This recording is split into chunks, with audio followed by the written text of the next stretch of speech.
Yesu Kristo uko yari ejo n'uyu munsi niko akiri kandi niko azokwama ibihe bidashira. Abayiburayo 13:8. Ikete rizunguruka ni 22 Mukakaro mu 1980. Ndabaramukije mwese n'igishika mu izina ry'igiciro ry'umwami wacu Yesu Kristo n'aya majambo yo muri Petero wa mbere igice cya 4 kwera ku 7 gushika kwa 11. Ariko umubero wa byose uri hafi, nuko ntimuhugombe, mwirinde kugira ngo mubone uko mushishikara gusenga. Ikiruta byose mukovye mu gukundana, kuko urukundo rupfuka ibyaha byinshi. Nkuko umuntu wese yagabiwe ingabire, muzigaburirane nkuko bibereye ababwiriza beza b'ubuntu bw'Imana bw'uburyo bwinshi. Umuntu yavuze avuge nk'ubuvugishijwe n'Imana, umuntu yagabuye agabure nk'ufise ubushobozi Imana itanga, kugira ngo Imana itegwe icubahiro muri byose. Kubwa Yesu Kristo afise icubahiro n'ububasha ibihe bitazoshira. Amen. Iyo turavye twitonze ingene aya majambo atonze, si kubwa Paulo, kubwa Petero canke kubwa Branamu canke kubwawe Imana izoshimagizwa, ariko ni kubwa Yesu Kristo gusa. Ushaka kwishimagiza niyishimagirize gusa umwami. Murabe kangahe iriryungane rihambaye muri iki gihe cacu. Umuntu yavuze avuge nk'ubivugishijwe n'Imana. Amajambo y'Imana ayo niyo majambo yavugiye mu kanwa k'abahanuzi bayo hamwe n'abakozi bayo. Imana ishaka kuvuga iciye muri twebwe. Umwami wacu Yesu yaravuze ati, kandi ndababwira yuko ijambo ryose risunitswe n'imwemu abantu bavuga bazoribazwa ku munsi w'amateka. Amajambo yawe niyo azotuma utsinda canke amajambo yawe niyo azotuma utsindwa. Matayo 12:36-37. Mu gisomwa ca mbere twavuze ivyiyumviro bimwe bihambaye tubisanga bikoranirijwe hamwe. Turabizi neza yuko igihe gikuze cyane. Umwami atugirire ubuntu kugira ngo tube abanyabwenge kandi tugavye kugira ngo twiteho gusenga. Amasengesho yacu ntiyategerezwa guserura ivyifuzo vyacu canke igicapo twiha c'ibintu, ariko yategerezwa kuba ari munsi y'ubushake bw'Imana duhumekerwa na Mwemu Yera. Umwe wese arashobora kwimbika ubumenyi afise mu ijambo, kandi kubw'ivyo akahakura umugisha ku giti ciwe. Turashobora kumva ingene mwibanga kandi mw'ubwo buryo nyene bwo kugobera Mwemu w'Imana yavuze aciye mu kanwa kabo yatoranije agahamagara mu ntumbero yo kuvugira muri bo. Ijambo ry'Imana ntiryataye agaciro, ahubwo igihushanye n'ico ryama iminsi yose ari rishasha, kandi buri munsi riba rishasha kuri twebwe. Ni ku rugero iminsi yose rwo hejuru cane, niho tubona hasohoza imbere y'amaso yacu ivyari vyaranditswe nk'igishinga ntahe gihoraho, uko bihuye n'amajambo y'umwami ubwiwe n'abahanuzi biwe hamwe n'intumwa ziwe. Umwami Yesu yarabuye ibimenyetso by'igihe c'iherezo, kandi Petero, Yohana na Paulo nabo barasiguye mu byo banditse ibimenyetso bitandukanye nk'ibizokwerekana ibihe by'iherezo. Uwo kubwo kumurikirwa na Mwemu Yera ashobora gutondeka mu buryo butomoye imirongo itandukanye ya Bibiliya, aronka kubona muri rusangi nk'uko ari nk'aho ari gicapu coba gitondetse neza. Byasezeraniwe abahanuzi n'intumwa kubona integuro y'agakiza k'Imana mu buryo buva ku Mana. Igihe Yohana ku gizinga c'Ipatimo yatwawe muri Mwemu, yabonye ari mu ijuru kubwo guhishurirwa n'Imana ivyari bigiye gushika byose hano ku isi. Yazamuwe mu ijuru kugira ngo azoshobore kwandika mu nyuma ibyo yari yabonye hano ku isi. Umwami yizigirwa ashobore ubu kugurura ubwenge kurusha uko byigeze kumera ihanga ryiwe kugira ngo ritahure ibyanditswe.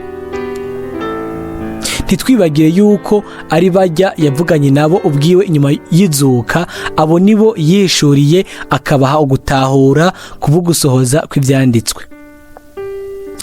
Amashengero yose ayazwi canke ayigenga, abanyabwenge b'ivyanditswe n'abafarisayo bafise inyuguti y'ijambo, yamara ishengero nyakuri rishingiye ku guhishurirwa kwa Yesu Kristo. Ryakira kandi ribayeho kubwo guhishurirwa kw'ijambo. Ijambo ryanditswe rihinduka kubwo uguhishurirwa nkemu n'ubugingo mu buzima bwo mwumwe, by'umwitwarariko no muri rusange. Mu isengesho nk'umuherezi, Yesu yasenze avuga ati, ubeze mu kuri, ijambo ryawe ni ryo kuri.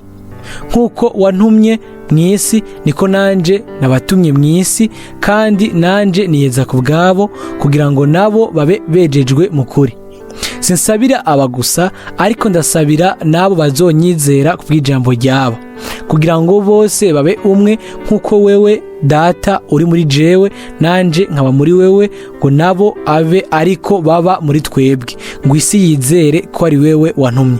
Yohana 17:17-21. Ubumwe bushoboka gusa mu kuri kw'Imana kw'ijambo ryahishuwe na Mwemu. Imana na Kristo ntibategerezwa kwiyunga ubwa mbere, bari basanzwe bari umwe. Imana yafashe muri Kristo ishusho igaragara. Ishengero ry'umwami ni ikibanza cyo guhishurirwa Imana nzima n'umubiri wiwe. Igice kinini c'ijambo ry'Imana kirangurika muri ryo, kandi biciye muri ryo umwami ubwiwe yarereje abiwe mu kuri kwiwe. Ukuri ntabwo ari amajambo yacu canke impari zacu, ariko neza ni ijambo ryiwe rifise agaciro ibihe bidashira. Icaha cose hamwe n'ivyo byose bitazanana ku Mana ni kinyoma. Uwo wese avuga ukuri avuga ijambo ry'Imana, ariko ni ngombwa yuko ubwa mbere na mbere Mwemu w'ukuri abanza kutwiganzira.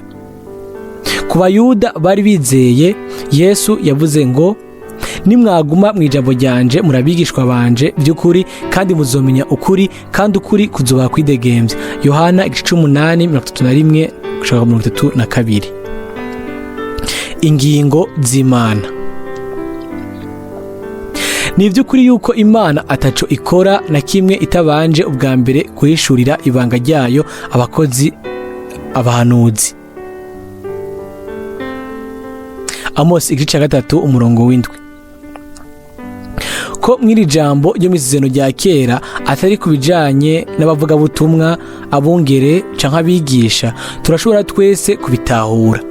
Ikibazo ni iki gusa: ijambo ryo mu isezerano rishasha naryo nyene rivuga by'umwihariko ku bahanuzi twaba duhabwa kuribona neza. Ikibazo ni iki gusa: ijambo ryo mu isezerano rishasha naryo nyene rivuga by'umwihariko ku bahanuzi twoba duhabwa kuribona neza. Twebwe twese twizera ubutumwa bw'igihe c'iherezo, kandi tukaba twaramenye ko Mwene Data Branham yarongetswe n'Imana, turarindiriye ukugarurirwa kw'ibintu byose.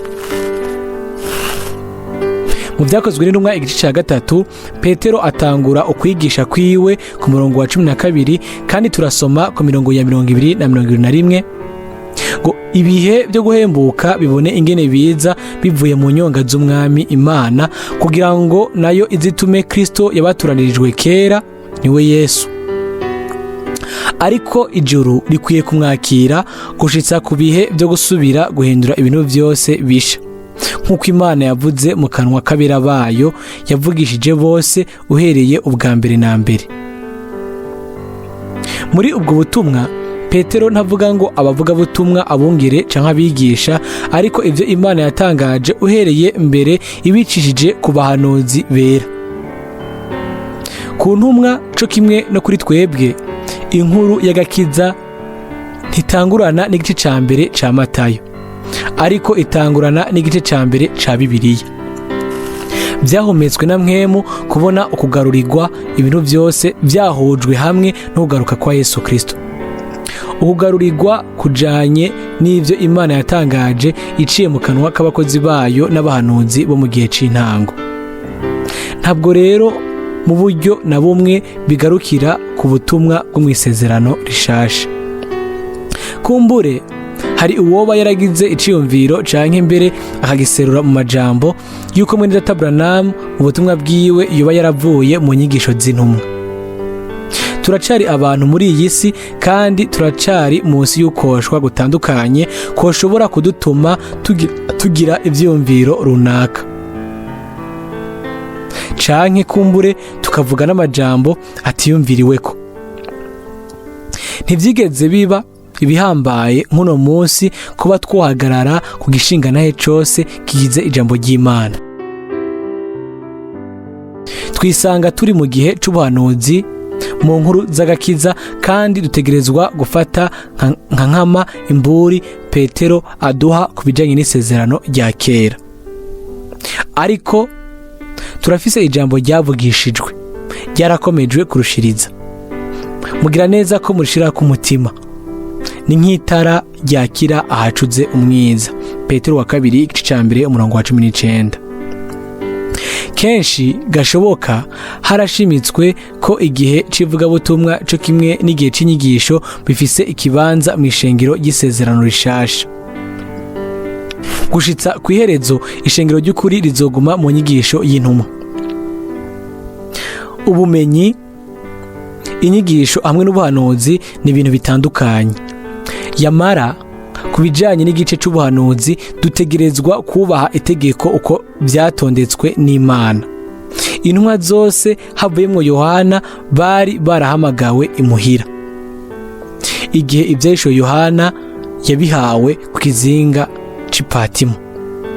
Uko niko Paulo, Petero na Yakobo batashoboye kuvuga ku bimatarijwe ndwi canke ku vyo kugururwa kwavyo.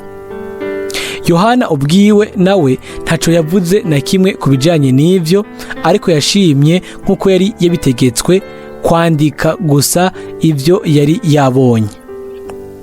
Mw'ijambo ry'ubuhanuzi ryo mw'isezerano rya kera niho hava igice kinini c'ivyahishuriwe Yohana. Igihe Petero mu gitabo c'ivyakozwe n'intumwa arongowe na Mwemu Yera avuga ko by'igihe c'ubuhanuzi tubayemwo ubu, neza imbere y'ugaruka kwa Yesu Kristo, yisunga abahanuzi abo Imana nyene yavugiyemo. Kugira twirinde ukudatahura kose, ni ngombwa ko dushimika kabiri ku kuba umwami yashize ubukozi butanu budasanzwe mw'ishengero mu ntumbero yo gutuma abera bakora igikorwa cabo. Uyu munsi bijanye n'ibirengeye ukwaturisha iminwa gusa vyimirenzako ku bijanye n'inyigisho yo mw'isezerano rishasha. Bijanye nuko uyu munsi ishengero ry'abana b'imfura ritegerezwa guhamagagwa kandi rigategurwa kubwo kugaruka kwa Yesu Kristo. Birabangabanganywe n'itegeko rishimitse ryashizweho kw'ishengero ryo mw'isezerano rishasha. Ubukozi bw'ubuhanuzi budasanzwe bwa kino gihe burakoreshwa kandi bufise igikorwa twovuga ko kiri hejuru. Hariho amashengero ahagije ashimika ku bukozi butanu, ategeka impano za Mwemu, ashigikira igice kinini c'inyigisho za Bibiliya, ariko agashibura Mwene Data Branham nk'umuntu yatumwe n'Imana. Barabura akadede kw'ishene yabo. Nka Yohane Umubatizi, Mwene Data Branham afise igikorwa kidasanzwe, n'inzira yerekeza mu gihe gishasha. Umumarayika w'umwami ku bijanye n'igikorwa ca Mwene Data Branham yabitumbereje vyihariye mu vyahishuriwe Yohana 10 umurongo w'indwi. Ariko mu minsi y'ijwi ry'umumarayika w'indwi, aho azoba agira avuze inzamba, niho ibanga ry'Imana rizoba riherahejwe, nk'uko yabariye abasavyi bayo ubutumwa bwiza, nibo bavugishwa nayo. Mbega sigitangaza ingene ngaha naho iri jambo ryo mu isezerano rya kera, abakozi n'abahanuzi, ryongewe gukoreshwa. Ntabwo ari giturumbuka, Imana ntaco yibagiye. Ijambo ryose rirasiguwe, ariko ritegerezwa kurabirwa hejuru kandi rigatahurwa mu gisomwa caryo kigororotse. Ivyo vyarakoze ku maso y'umwe kubona Mwene Data Branham afatira ubukozi bwiwe igihe avuga ibijanye no gukwegwa kwa mbere, kwa kabiri hamwe no kwa gatatu. Mu butumwa bwiwe bwo kuwa 25 Mukakaro mu 1965 aravuga ubwitwa abasigwa b'igihe cerezo. Ni murabe igihe nyene iyo ntumwa atari igihe igiye, ariko igihe izotangurira gutangaza ubutumwa bwayo. Murabona, gukwega kwa mbere gukira ingwara, gukwega kwa kabiri ubuhanuzi, gukwega kwa gatatu kugurura ijambo, amabanga agahishurwa. Nta gikorwa kinini kiruta guhishura ijambo biciye ku muhanuzi, ariko uburyo bwonyene umuhanuzi ashobora kwemezwa biba biciye mu ijambo. Kandi mwibuke yuko ugukwega kwa gatatu ryari iyugururwa ry'ibimatanije ndwi kugira ahishure ukuri kwari kumatanije mu ijambo. Ivyo murabibona. Aho rero ni mw'iyo minsi aho ivyo bintu bishika, aho Yane na Yambure abigana bongera guseruka, nk'uko babikoze igihe Mose yaseruka kugira avuge ijambo ry'inkomoko. Baseruka kugira bigane. Igice ca nyuma mu bukozi bwa Mwene Data Branham gitangurana no kugurura ibimatanije. Mu butumwa guhagarara mu gihengeri, Mwene Data Branham afata icanditswe co mu guharura 16 umurongo wa mbere gushika kwa 4 nk'urufatiro rw'ubutumwa bwiwe. Yane na Yambure bari hanze y'ikoranire, mu gihe Kora, Datani hamwe n'umugwi wabo bari hagati mu ikoraniro, bari mbere babonekana. Bivuye inyuma, ivyonona ikoraniro biba bike. Ivyononekara bishobora no kudakosorwa biterwa n'abantu bari mu ikoraniro, kandi cane cane nabo nk'uko vyari mu minsi ya Mose bashaka gukora igikorwa batahamagariwe kandi atabushobozi bagifitiye. Mwokwemera canke mwareka, vya bindi nyene vyabaye kuri Isirayeli birisubiriza igihe cose. Nta kindi twokora atari guhanura umwe wese gusoma mu masengesho kandi yisuzuma ubwiwe igice ca 16 co mu guharura. Birahambaye ko mu gihe c'ibigeragezo ikoraniro rija hamwe hama rigaharanira ikintu kimwe, kuko neza na neza ikigeragezo nico kizogyemeza. Nico gice ducamwo co gupimwa dutegerezwa kurinda. Imburi ikomeye. Neza na neza ubu aho turi hafi cyane yo kugaruka kwa Yesu Kristo, umurongo wo muri Bibiliya ukurikira ufata insobanuro idasanzwe. Kandi twiyumvirane ko kugira ngo tugwane ishaka ryo gukundana n'igibikorwa vyiza, twoye guheba gukoranira hamwe nkuko bamwe bagira, ariko duhanurane, kandi uko mubonye wa munsi wegereza murushirize kugenza mutyo. Kuko namba dukora ivyaha ibigirankana kandi tumaze guhabwa kumenya ivy'ukuri, ntihaba hagisigaye ikimazi c'ivyaha. Abaheburayo 10:24-26. Hano turabona icaha c'ibigirankana ku bijanye n'ikoraniro, igikorwa c'Imana hamwe no kuguma kure y'ikoraniro. Kandi kubw'ivyo ni ugusuzugura ikoraniro ry'Imana nzima. Birasaba ko muri iki gihe tugenzura umubiri wa Kristo kandi ntiducumure na gato ku ishengero ry'Imana nzima. Umwami ubwiwe yararishe ikiguzi cyo hejuru cyane kandi cy'igiciro kugira atugire inyegu yiwe. Ku bwa Mpwemu Yera, ikoraniro rizokoranywa nk'umubiri muzima wa Yesu Kristo. Mu gihe ciwe Yesu yari yarabwiye abigishwa biwe ati mwese muhava mutsitazwa, kuko handitswe ngo nzokubita umwungere intama zisanzare. Mariko 14:27. Ariko hanyuma barakoranye kugira ngo bagire ubumwe hamwe nawe no hagati yabo kugeza aho baronkeye isezerano rya Data. Nk'abana b'Imana dutegerezwa kugaba ku byo twishura, kandi ibyo cyane cyane mu gihe ibintu bikomeye. Luka 9:51-55. Aratubwira icabaye kidasanzwe. Umwami yari ku nzira aja i Yerusalemu, hama arungika intumwa ziwe kugira ngo bategure uburaro aho kumara ijoro, kandi bari mu gisagara c'Abasamariya. Birazwi yuko Abayuda n'Abasamariya atamigenderanire bari bafitaniye hagati yabo. Yohana 4:9. Kuko umwami yaraduze i Yerusalemu, aba muri ico kibanza ntibashatse kumwakira. Biradutangaza cyane dusomye ivyavuzwe na zirya ntumwa zibiri, abigishwa biwe Yakobo na Yohana. Babibonye baramubaza bati, mugenzi, ugomba ko tubarira umuriro ngo utibuke uve mu ijuru ubayigize nkuko Eliya yakoze. Murongo wa 54. Imbere muri bo bari bafise ubwira, kandi ntibari bazi ibyo bavuga, naho bashaka kugwandira umwigisha wabo ku by'inyuma.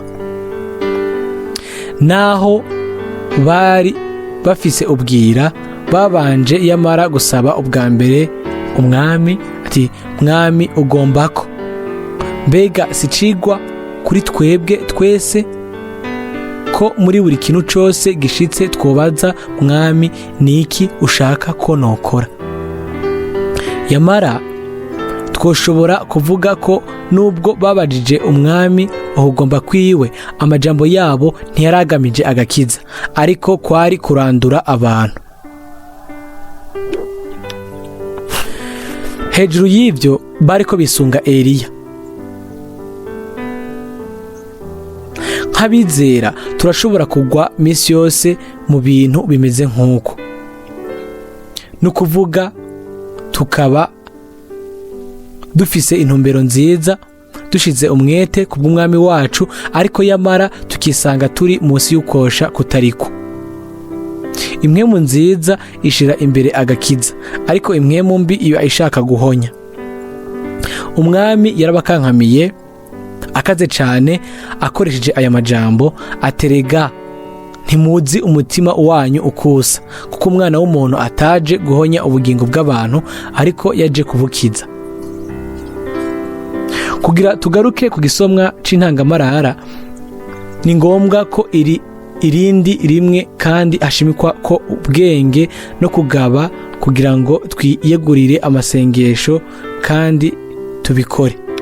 Iherezo riri hafi, kandi uwushishikara kugeza ku iherezo niwe gusa azokwambikwa igitsibo. Satani arazi yuko afise igihe gito, ararakaye kandi yagomvye guhonya ibintu byose, yamara umwami azubaka ishengero ryiwe. Si utangura gusa, ni nawe azosozera. Arafise uburenganzira bwose ku mugwi wacunguwe n'amaraso yiwe, ku bana b'imfura bahinduwe mu ishusho yiwe. Mwene Data Branham yavuze ko tuzotwara gusa ingeso zizoba zaremewe muri twebwe. Uburongozi bw'Imana. Ubutumwa bwose bwa Mwene Data Branham atabuvuyemo kuri twebwe n'ubw'igiciro. yaba ubutumwa bwiza canke inyigisho, harimwo canke hatarimwo igikorwa cyo gukiza abagwayi. Biciye kuri bwo, igikorwa cagutse kitagira imbibe cigenga c'Imana gikora imbere y'amaso yacu. Mu bukozi bwiwe turabona yuko vyagiye birarushiriza gusobanuka kandi mu bumenyi burushirije. Yongeye kuduha ibintu vy'Imana nk'uko nyene yari yabironse. Ko twamaze kubivuga, hamwe no kugurura ibimatanijwe, hatanguye ikiringo kidasanzwe mu bukozi bwiwe. Itariki ya mbere ndamukiza mu 1962, Mwene Data Branham yavuze inzozi zidasanzwe yari yagize hamwe n'insobanuro zazo, izo umwami ubwiwe yari yamuhaye. Yabwiye ko adakwiye gutegura urugendo yategekanya bwo kuja mu Busuwisi no mu bindi bihugu, ariko ko yategerezwa kuziganya ibifungurwa i Jeffersonville. Muri kiriya gihe kubika ibifungurwa vyashigwa nk'ivyo muri kazoza. Ivyabaye bidasanzwe by'umwaka wo mu 1962 turabizi igice biciye mu butumwa butandukanye. Kuwa 30 Kigarama mu 1962, Mwene Data Branham yavuze ku iseruka ry'abamarayika ndwi nk'uko yari yavyeretswe mu iyerekwa ryo kuwa 22 Kigarama mu 1962. Ni kuwa 28 Ruhama 1963 niho ico kintu kidasanzwe cabaye. Umwami yamwiyerekeye mu nkingi y'igicu akikijwe n'abamarayika ndwi, maze amutegeka gusubira i Jeffersonville kugira ngo hugurugwe ibimatanije ndwi vyategerezwa kubera hariya. Kuva huguruwe ikimatanijwe ca mbere, yasanze gifise insobanuro itandukanye gose nuko yari yaravyibajije mbere, ndetse no mu byo yari yarigishije mbere.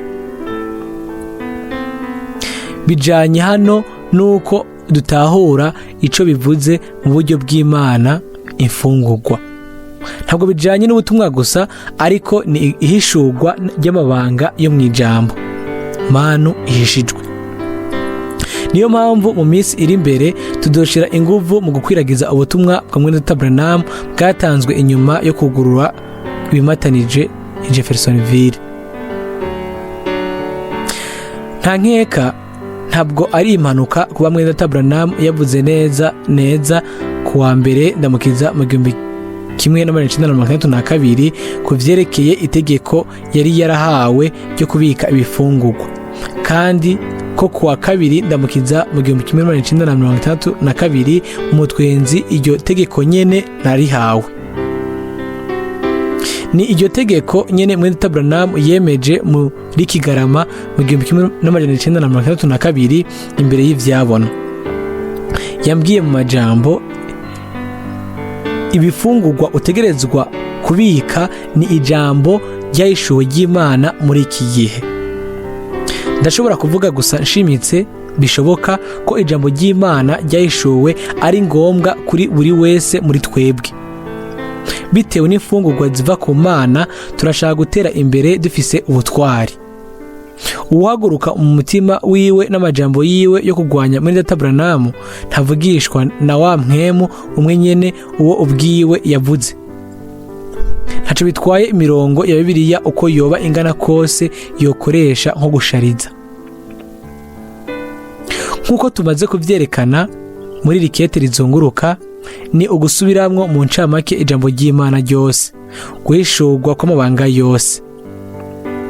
Ku ncuro zitandukanye, Mwene Data Branham avuga ku bintu bimwe na bimwe kandi ashimika yuko bishobora guhishurwa biciye mu kugurura ibimatanijwe canke inyuma yaho. Nta muntu n'umwe Imana yahaye ububasha bwo kwishiraho nk'umucamanza kuri ico kibazo. Turashaka gusenga cane kugira ngo umwami atugire neza kubijanye n'ivyo, kugira ngo dushire ku ruhande ubumenyi bwacu bukomeye bw'ivyanditswe, kugira ngo twakire n'umutima wacu wose ivy'Imana yahishuye. Nk'uko bihuye n'ijambo ry'Imana, umwami azosozera ishengero ryiwe kandi rimukirize ritagira agasembwa canke iminkanyari imbere y'inyonga ziwe z'ubwiza. Ntihakagire n'umwe muri twebwe akora icaha n'ibigirankana mu guhaguruka kugwanya Imana no kugwanya igihugu c'Imana, ahubwo twemere ko dushirwa mu kibanza twawe, hama tube twunze ubumwe n'umubiri. Umugisha w'Imana ubane namwe mwese, amen. Dufatanije mu rukundo, Mwene Data Frank. Ndabaramukije mwese n'igishika mu izina ry'igiciro ry'Umwami Yesu Kristo. Ndi neza na neza ku izinga rya Patimo, aho nashoboye kugendera ibibanza aho Yohana yari igihe yaronka uguhishurirwa kwa Yesu Kristo. Mwituze ryinshi nashoboye gusubiramo gusoma igice ca 22 c'ivyahishuriwe Yohana muri Bibiliya yanje y'Ikidagi, hanyuma mu rurimi rw'icongereza. Umutima wanje waciye wuzura amashimwe y'ibwina igihe nasanga ko byose bisohoza muri iyi minsi yacu. Twarashobojwe kugira umugabane mu byo Imana ikora ubu. Ni ikintu kitugira bato cyane kuko ni kubw'ubuntu Imana yabikoze. Benshi baraza kugira bubahe ikibanza. Narabonye ingene umugore umwe yasoma inkuta z'icobo, aho nk'uko bivugwa Yohana niho yoba yarari. Byarambabaje cyane mu mutima, mpita niyumvira amajambo ya Yesu abwira wa mugore w'umunyasamariyakazi muri Yohana igice ca 4 ati, Yesu aramubwira ati, nyizera nyina wanje, igihe kija kuza si kuri uyu musozi canke Yerusalemu muzosengera Data. Mu by'ukuri ni gusa inyuma yo guhabwa guhishurirwa kwa Yesu Kristo niho dushobora gusenga Imana mu mwemu no mu kuri. Igihe nari mu rugendo mu Bugiriki no muri Turikiya, narabonye kandi ngendera ibindi bibanza nka Efeso. Amashengero ndwi avugwa mu vyahishuriwe Yohana ari muri Turikiya y'ubu. Amashengero ya Gikristo ubu yahinduwe imisigiti y'Abisilamu. Ni gusa amakatedrali amwe akiri mu minwe y'abamukerarugendo, ahari kugira gusa bayatemberemwo bongere biratire ijisho. Byose hamwe bitanga ishusho ibabaje. Iyo tugereranije agace ka Aziya yo mu manuko bw'uburengero, ahari hari amakoraniro menshi mu gihe c'ishengero ryo mu ntango, tukageranya hamwe n'ubu. Nta bakristo bahari muri ivyo bisagara, abantu bose hariya na ba Mahome. Umwami wacu yizigirwa ashobore kongera kugira ishengero ryiwe igishinga naye kizima irindi rimwe. Hari ibishushanyo n'amadini bihagije vyapfuye.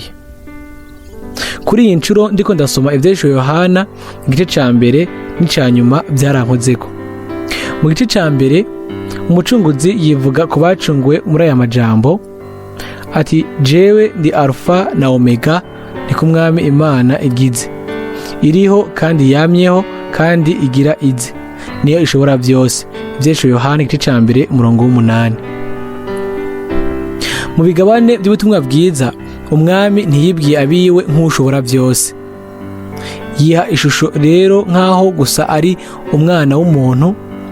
Mu vyete avugwa nk'aho ari umwana w'Imana, kandi kubw'ububasha bwiwe bw'ubwami ni umwana wa Dawidi. Yamara hano mu ntahe ya nyuma y'ubuhanuzi bwo mw'isezerano rishasha, yihishura kubiwe nk'Imana n'umwami ushobora byose. Abacunguwe bose bagize umugabane ku guhishurirwa Yesu Kristo, boshobora gusemerera nka Yohana ati, umwe adukunda yatubohoje ibyaha byacu, amaraso yiwe akaduhindura ubwami no kuba abaherezi b'Imana yiwe, niyo se icubero n'inganji bibe ivyiwe ibe bitazoshira, amen. Yohana igice ca mbere 5 n'uwa 6. Mu kigabane ca 22 icari cavuzwe ko ubwa mbere ubwami bw'imyaka 1000 turabwerekwa mu buryo buramvuye. Tugumye neza ikiciyumviro, mu gihe cyose havugwa ivy'igihe ntituba turashika kubijanye n'iby'ibihe bidashira uko bizoba bimeze. Ku murongo wa 2 w'ico kigabane turasoma ngo hagati y'irango rya wa mugwa hakurya no hakuno y'ubwo ruzi hari igiti c'ubugingo cera 12 mu mwaka, kikera rimwe rimwe k'ukwezi gutashe. Ibibabi byaco byari ibyo kuvura amahanga. Dutegerezwa kugereranya ico gisomwa hamwe na Ezekiyeli 47:12. Mu gihe c'imyaka 1000 imero y'ubuzima izoba imeze nk'iyo muri paradizo. Inyuma yaho hazoba urubanza rwa nyuma, hanyuma haze amajuru masha hamwe n'isi nshasha. Nkuko ivyo bivugwa ku murongo wa mbere w'igabane 21. Ni gusa igihe umunsi w'indwi w'imyaka 1000 urangiye niho ibe biserukira mu bihe bidashira. Mu kigabane 21 kuva ku murongo wa 2 umugeni atwerekwa ari mu gihugu ciwe bwite Yerusalemu mushasha, kandi ivyo mu gihe c'imyaka 1000. Bivugwa kuri uwo gisagara, kandi kuri wo ntaho hazogera ikintu gihumanya canke ukora ibizira akabesha atarabanditswe mu gitabo c'ubugingo ca wa magazi w'intama. Umurongo wa 27. Musomye ikigabane ca 20 umurongo wa 15 murashobora kubona yuko hari ikibazo gusa c'igitabo c'ubugingo. Ivyo biraba abo mu gihe c'urubanza rwa nyuma bazokwemererwa kuko batsindanishirijwe no kwizera kwabo muri Yesu Kristo, kandi amazina yabo akaba ari mu gitabo c'ubugingo. Ariko ku mugeni havugwa igitabo c'ubugingo ca wa mwagazi w'intama. N'umukuku w'abana b'imfura abakurikira umwagazi w'intama, kandi bazozamurwa. Inyuma y'uko umumarayika amaze kumenyesha ivyo byose, Yohana yaramubwiye ati, kandi arambarira ati, ntumatanishe isheshara n'ikimenyetso amajambo avugishijwe n'Imana yo muri iki gitabo, kuko igihe kiri hafi. Ugabitanya nashishikare agabitanye, uwanduye mu mutima nashishikare yandure, ugororotse nashishikare agororoke, uwera nashishikare yezwe. Ivyo Yohana 22 umurongo w'10 gushika kwa 11. Mu buryo butumbereye imbere yo kuza k'umwami hategerezwa kubaho ikiringo gito. Muri ico umuntu wese muri abo batunganijwe n'amaraso y'umwagazi w'intama bazoreka bozwe irindi rimwe mu buryo bukabije kandi bwimbitse, kandi atari gusa ku caha ariko no kuri kajewe kuvyo ubushake bwite, gushika ku rugezo rwo kubohoka ku bintu byose biri muri bo by'isi. Uwatsindanishirijwe n'Imana areke yongere atsindanishirizwe vyimbitse cane nayo, kugeza aho asa no kugororoka kw'Imana, hama ntihagire na kimwe c'agasembwa coba cosangwa muri we. Habeho ukwemeranya k'umugeni kugomba k'umukwe. Uwejejwe ashobore kwezwa vyimbitswe kandi vyuzuye, gushika aho wese impwemu, ubugingo hamwe n'umubiri biba vyumvira byose gose ukugomba gutunganye kw'Imana. Nuwo mugwi wabanesheje wahawe iri sezerano ngo hahigwa abamesura imvune zabo, kugira ngo babone kwegera ca giti c'ubugingo kandi bace mu birimba bashike kuri wa mugwa. Ivyo Yohana 22 umurongo wa 14.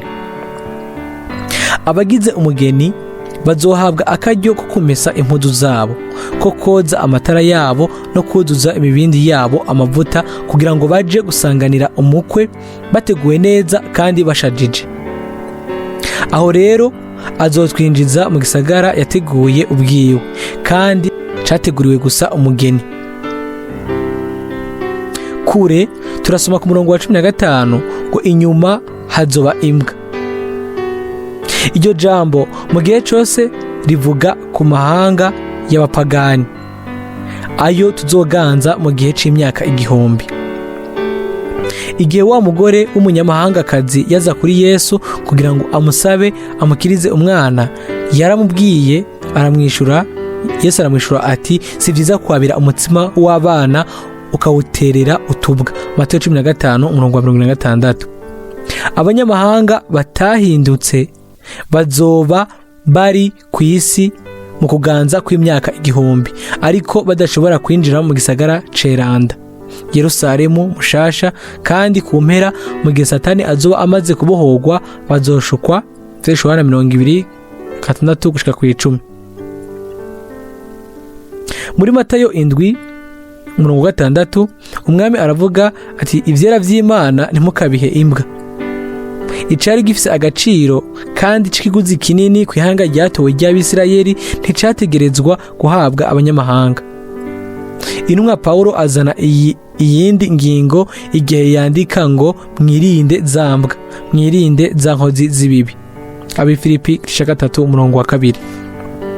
Intumwa yagize imyimenyerezo myinshi yo guhemukirwa n'abakozi bamwe mu bwami bw'Imana.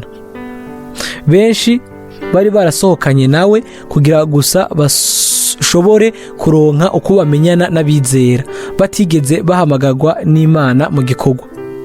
Baba boroshe nk'imyagazi y'intama mu kurondera uko bamenyana n'abizera batandukanye kugira ngo bashobore kwinyegetereza mu mazu, basigura uko babona ibintu bijanye n'ivy'impwemu.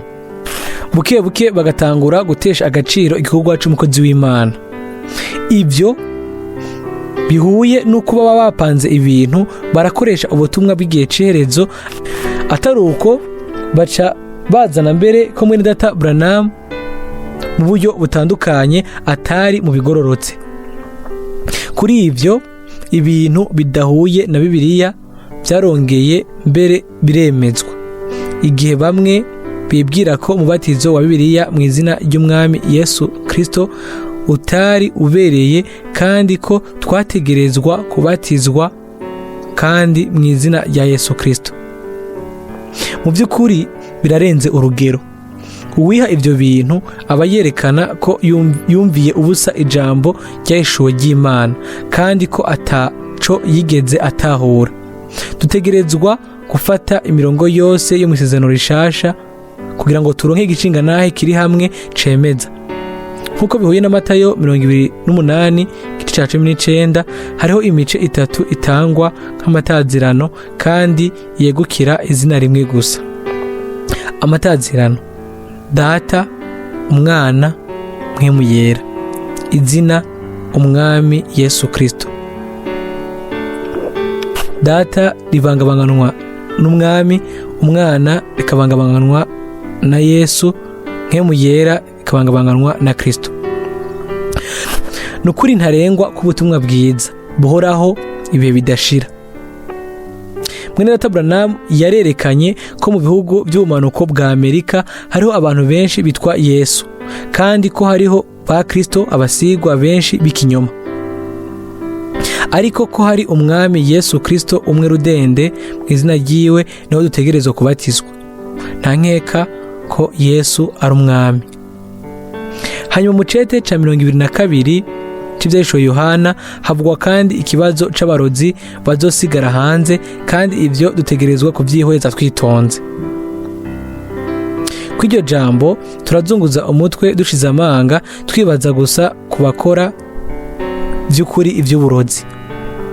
Ariko kubera ko ngaha bijanye n'igisomwa c'ubuhanuzi, dutegerezwa kuronka ugutahura kw'amajambo, uburozi no gusenga ibigwamana turabiye mu mbono y'ubuhanuzi.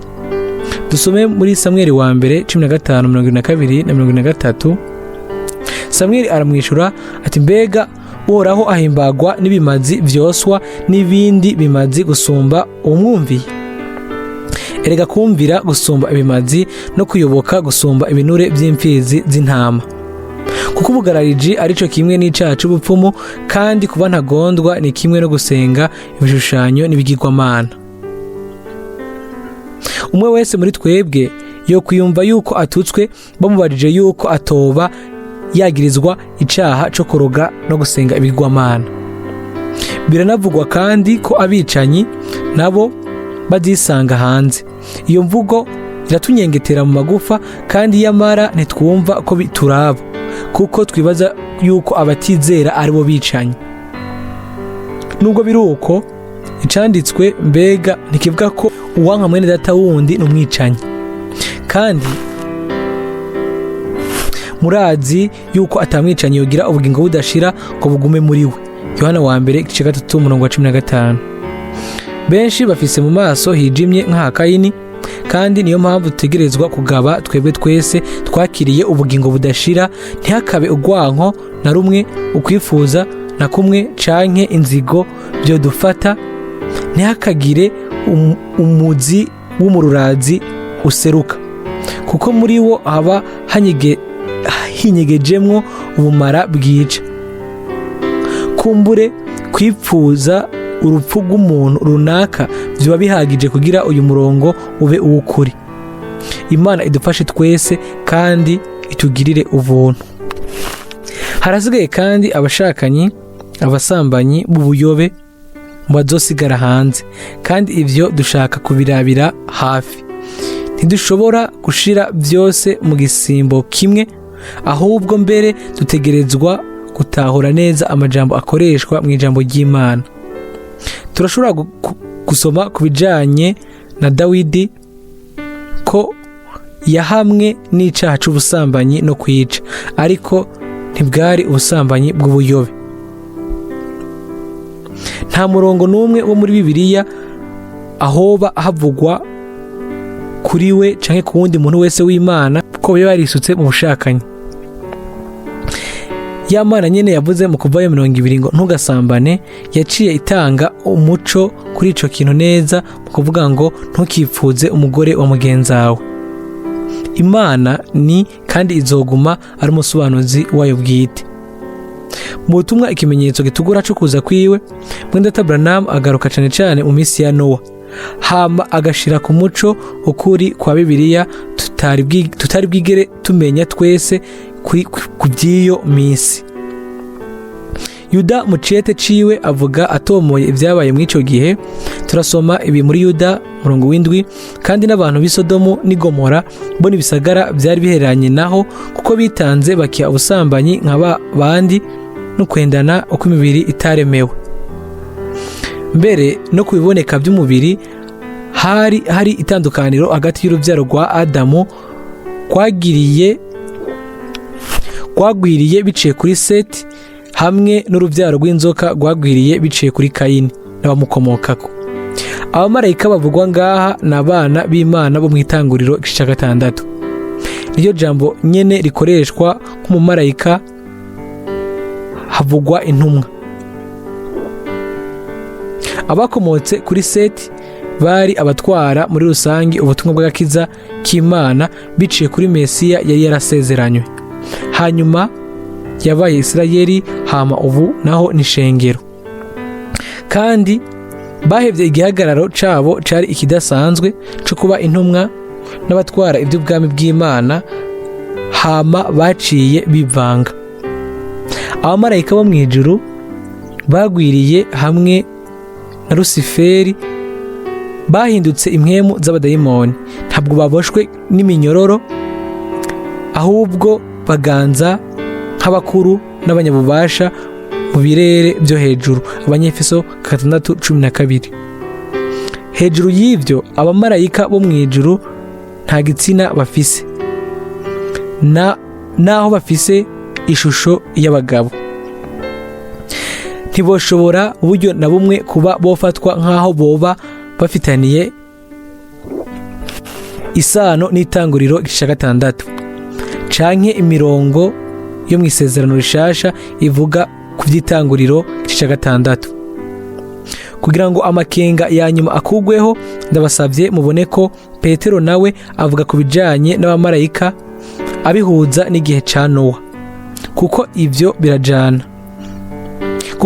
Kuko Imana itagiriye ikigongwe abamarayika bakoze ivyaha, ariko ikabakororera ikuzimu, ikabashira mu byobo by'umwiza ngo barindwe kuzocigwa kwiteka, kandi kwitagiriye ikigongwe isi ya kera, ariko igakiza Nowa umwigisha w'ibyo kugororoka hamwe n'abandi ndwi aho yazana umwuzure ku isi y'abatubaha.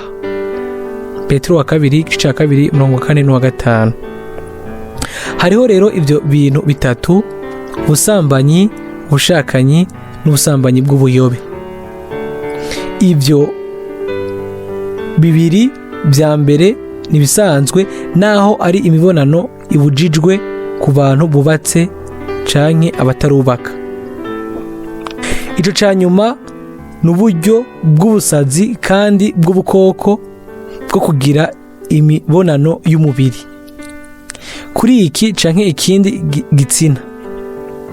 Ntimwibagire ko nk'uko bihuye n'ijambo ry'umwami, ibimenyetso byo mu gihe ca Nowa hamwe n'ivyo mu gihe ca Sodomu n'i Gomora byose hamwe biseruka muri iki gihe cacu.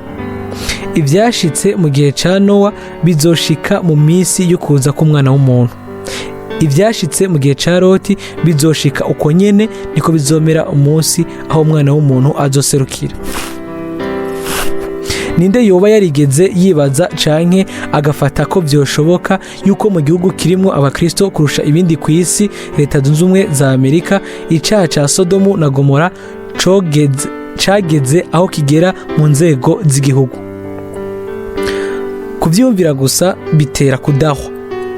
Mu by'ukuri niyo mpwemu y'iki gihe iriko ijana ibintu byose mw'iborero. Intumwa Pawulo yari ifise ukubona kwa gihanuzi kugera kure. Yavuze imero abagabo n'abagore bubu bazoba bafise, basaragurika, abashakanyi kandi bagoramye. Abaroma igice ca 1:24-32. Nico catumye Imana ibaheba ngo bakore ibiteye isoni, bumvire ivy'imitima yabo yifuza, bonone imibiri yabo. Umurongo wa 24. Imana ntabwo igwanya imibonano y'abantu yategetse hamwe n'irangurwa ryayo, ahubwo iranka ubusambanyi bw'ubuyobe kuko n'ubukoko kandi bw'umugwanizi. Abakobwa ba Kayini bijanye imbere y'abahungu b'Imana hamwe n'uburyo bwo gushuka bukwega cane. Mu Bikorinto ba mbere igice ca 5, intumwa Pawulo yerekana ico kintu giteye ubwoba c'ubusambanyi bw'ubuyobe, aho umusore w'umushakanyi yasambanye na mukase. Ku bijanye n'amabwirizwa cari ikizira. Dusanga mu Balewi 18 urutonde rw'imibonano ibujijwe ishirwa ku murongo w'ibizira, ibisesema mu maso y'Imana. Abikorinto ba mbere twamaze kuvuga irimwo mw'ivyo bintu byose. Turashobora rero guhera aho dusozera mu butumwa bwa Mwene Data Branham ku bijanye n'ivyabaye mu kigabane ca 6 co mw'itanguriro, yuko yahawe uguhishurirwa kudasanzwe kuri ivyo bintu, yaba muri ico kigabane co mw'itanguriro canke ahandi muri Bibiliya. Uko vyagenze ntibivugwa mu buryo butomoye nk'uko bivugwa mu butumwa bwiwe. Turasoma ku murongo wa 2 ngo barongora muri bo abo bitoranirije bose. Twoshobora kwibaza ko barongorana nk'uko kera wariwo mugenzo yuko baca bagumana, ariko muri kiriya gihe habaye neza na neza nk'ibiba ubu. Abakiri bato babana uyu munsi n'uyu, hama bukeye n'uriya. Hariho benshi badashaka namba kubaka, ariko nk'uko babivuga ngo kubana hamwe ngo nk'abagenzi. Namba iyo nyifato ibandanije, bizomera gute mu gihe gito ivy'umuryango n'ikibano? Yamara Imana izokora ku buryo bw'uko ishira iherezo kw'ivyo bintu byose. Ku ruhande rumwe hariho abakobwa ba Kayini, hama ku rundi ruhande abahungu canke abakomoka kuri Seti bitwa abana b'Imana, mu gihe abandi bitwa abana b'abantu. Nk'uko tubizi twese, Kristo yategerezwa kuva mu ruvyaro rutunganye rwa Seti ku bijanye n'umubiri. Ariko rero igihe uruvange rwabaho, Imana iravuga iti mwemu wanje ntazokwama aranyinyurana n'umuntu ibihe byose, kuko ari uw'inyama gusa. Abana b'Imana bari ab'umubiri n'amaraso, bari bafise uburenganzira bwo kwabirana, ariko nta burenganzira na bumwe bari bafise bwo gutora abagore bava mu ruvyaro rwa Kayini kugira ngo basambane nabo. Dufatiye ku ivyo ijambo ry'Imana rivuga, abo bagabo bari bafise mpwemu w'Imana. Biratomoye kuko abana b'Imana barafise mpwemu w'Imana. Birananditse ngo ariko iyo umuntu adafise mpwemu wa Kristo ntaba ari uwiwe. Abaroma 18:9. Mwene Data Branham nk'intumwa y'Imana aravyagura mu buryo butomoye. Imana ntabwo yagwanije ibyo kurya no kunywa canke ubukwe muri rusangi, kuko ni ibintu byo mu buzima bwa misi yose bigize ikiremwa muntu, kandi ivyo ni kuwizera no kuwutizera. Abahungu b'Imana bari bafashe gusa abakobwa ba Kayini kugira ngo babane hamwe nabo. Nkuko twavyerekanye inyuma, ni ikimenyetso gitunganye ku bw'igihe tubayemo. Hari ibihumbi n'ibihumbi by'abantu babanye kandi bategukiranira umwe ku wundi. Uyu munsi abantu bashaka kubanza kugira ubwa mbere imyimenyerezo, hama ntibamenye yuko umugwanizi ariko abakwegera mw'iborero. Muri runo runganwe hisubiriza ivyabaye imbere y'umwuzurira. Abantu barahevye imibonano kamere kugira ngo bisuke mu mibonano inyuranye na kamere. Ivyo bisigura yuko namba ubuzima bwo kubana budahura n'ivyipfuzo bisanzwe ivyo Imana yageze kuri buri caremwe, Bibiliya icivyita ubuyobe. Ibidahura n'uburyo bw'umwimerere bwashizweho n'Imana n'ubukoko kandi biva ku mugwanizi. Vyabaye ku bakobwa ba Kayini. Icifuzo kiri mu vy'ibikoko kiruhira kuboha abahungu b'Imana, hama kikabakwegera mw'ivyo bikorwa by'ubushakanyi. Uyu munsi twoshobora kwita ivyo byose mu izina ry'amareresi y'ubusambanyi no kwabirana kw'abagabo. Haraciye imyaka myinshi igihe ivyo bintu byatangura gushika. Naronse kugabishwa kwihuse kuvuye ku Mana biciye mu ndoto, aho yavuze ku ivyo bintu byose mu mazina yabyo. Sinigeze nshira mu minwe yanje igitabo na kimwe kijanye n'ivyo. Umwami ahamagarira hanze umugwi wacitse iborero. Turashobora kureka tukozwa kandi tugatunganywa n'amaraso y'igiciro y'umwagazi w'intama. Abana b'imfura ntibiruka ku buryo bukoreshwa n'abantu. Barabohowe, baracungurwa kandi bakingiwe n'amaraso y'umwagazi w'intama. Imana ibishimirwe ivyo. Impanuro nk'ama Paulo mu gice ca mbere c'Abikorino igice 5:11 ica yemezwa gose. Ariko burya nabandikiye ko mutivanga n'uwitwa mwene data namba ari umusambanyi canke uyipfuza canke usenga ibigirwamana canke utukana canke uboregwa canke umunyazi, mumeze atyo no gusangira ntimugasangire nawe. Barewe 18 naho havugwa ibindi vyaha by'ubushakanyi. Ubwanje nta muntu numwe nzi yoba nkuko bihuye n'ijambo ry'Imana ari umushakanyi uwo nkwiye kwigirayo. Turashaka kandi kuraba ikintu ca nyuma tubwirwa ku murongo wa 15 mu Yohana 22. Umuntu wese akunda kubesha akabikora. Nta nkeka yuko iryo jambo ridutera kwiyumvira ku bubeshi bukomeye tuba twarigeze kumva canke twoba twarasomye. Kumbure umwe wese muri twebwe yoshobora kuvuga kandi afise ukuri ngo sinigeze mpenda umuntu n'umwe. Ariko mbega ni gute umwami atubona? Mu maso y'Imana uwo wese adatanga kigira 10 ciwe ku mwami n'umubeshi. Ivyo turabisoma muri Maraki 3:8. Mbega umuntu yogunga Imana? Ariko mwebwe mwarangunze. Yamara muravuga muti twakugunze ibiki? Mwangunze kigira 10 n'amashikano. Iri naryo ni jambo ry'Imana. Ntihagire uwo kwibaza ko ndajwe ishinga n'amahera yiwe, si jewe mvugira mu ijambo ry'Imana, ariko niwe ubwiwe atuvugisha. Uwugumya ikigira cumi c'umwami ntaba acumuye gusa, ahubwo aba yishize munsi y'umuvumo. Uwo yoba ari we wese canke ico yibaza ko yoba ari, n'umwami avuga, wa muvumo murawuvumwe, kuko ihanga ryose uko mungana mwangunze. Malaki 3:9. Birashoboka rero yuko abantu amajana bahenda Imana bitirirwa izina rya bene data, bakaba babayeho ubuzima butagira umugayo bw'urupfasoni, kandi bakaba bafise ivyireguzo bifise intumbero gusa yo kugumya amahera y'Imana. Umwe akavuga ngo naho biruko ntituri ishengero, ubundi yovuga ngo ntabwo twizigira ibintu nk'ivyo, ugatatu nawe yovuga ngo ntituzi ivyo bakoresha ayo mahera.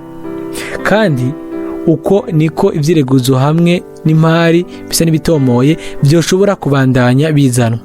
Yamara ubwami aravuga ati, muzane mu bubiko ikigira cumi gishitse, kugira ngo inzu yanje ibemwo ivyo kurya.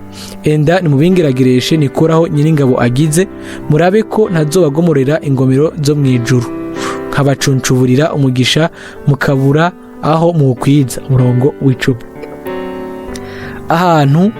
Aho nk'uko bihuye n'amabwirizwa y'Imana, imfungwa zimwe mu zigaburirwa, aho niho hagenewe ikigira cumi.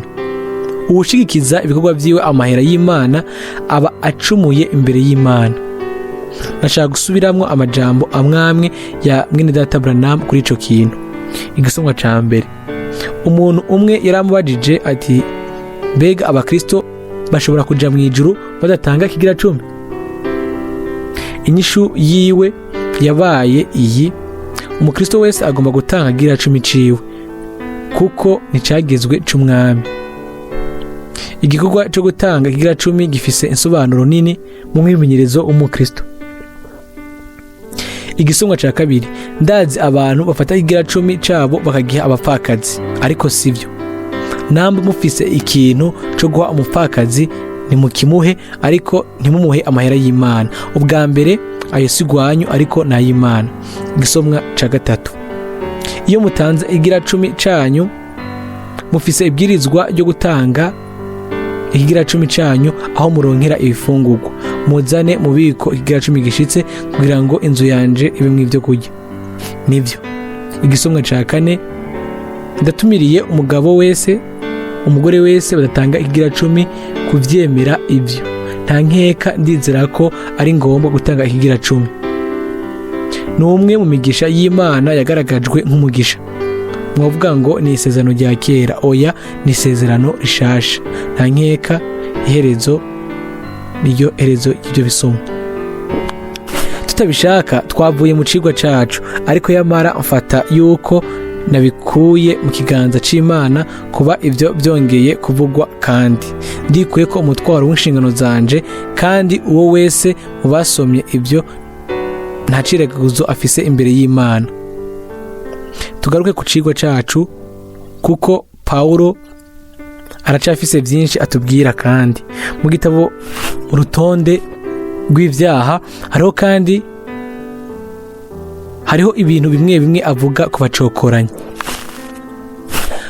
Mu Bikorino ba mbere igice 6:10 haravugwa ngo, canke abatukana mu tuzitizo abacokoranya, canke abasuma.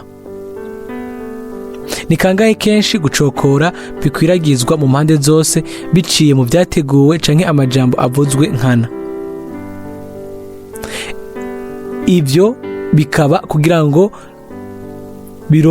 bironkere amahera. Iyo ni ingeso mbi kurusha izindi mu ngeso mbi umuntu yoshobora kugira. Uwaronse bivuye ku Mana ubukozi ntazigera yeregwa igihe abukora acokora uwundi. Ahubwo uwo muntu aba ariko ashinga intahe umuce avugira. Imigani 20:19 haravuga ngo, ugendagenda ari ndanyagu amena amabanga. nuko ntukifatanye n'ikirofoke. Mbega ukuri n'ubwenge bw'ubuzima biri mu ijambo ry'Imana. Akanwa kacu gakoreshwa mwo kimwe n'Imana canke n'umugwanizi. Ururimi rwacu ruba rwiteguye mwo kimwe kubaka canke gusambura. Salomo yari yarahezagiwe n'Imana kandi yuzuye ubwenge, yaranditse ngo haruvuga ibisunitswe n'imwemu bimeze nko gucumita kw'inkota. Imigani 12:18. Urupfu n'ubugingo biri mu rubasha bw'ururimi. Imigani 18:21. Iyo Pawulo ashira ku rutonde abashakanye n'abahendanyi, imboregwa n'abacokoranyi, nuko dukwiye kuvyibaza ko dushimitse. Ndazi ntakekeranya yuko Imana idushakira ineza kandi yuko itokwifuza gutsindisha canke kuvuma n'umwe muri twebwe, ahubwo kubinyuranye n'ivyo ishaka kwerekana ubuntu bwayo kuri twese, hama ifashe umwe wese gushira ivyo bintu ku rutonde. Ishobore kuduha twese ubuntu bwo kumenya ivyo duhajije, kandi dushobore mu gacerere turi imbere yiwe kureka dusuzumwe. Ishobore kurangura muri umwe ku giti ciwe uguhumanuka kuzuye n'ukwezwa k'ubuntu bwiwe kugira ngo dushike ku gutungana. Mwene Data Frank.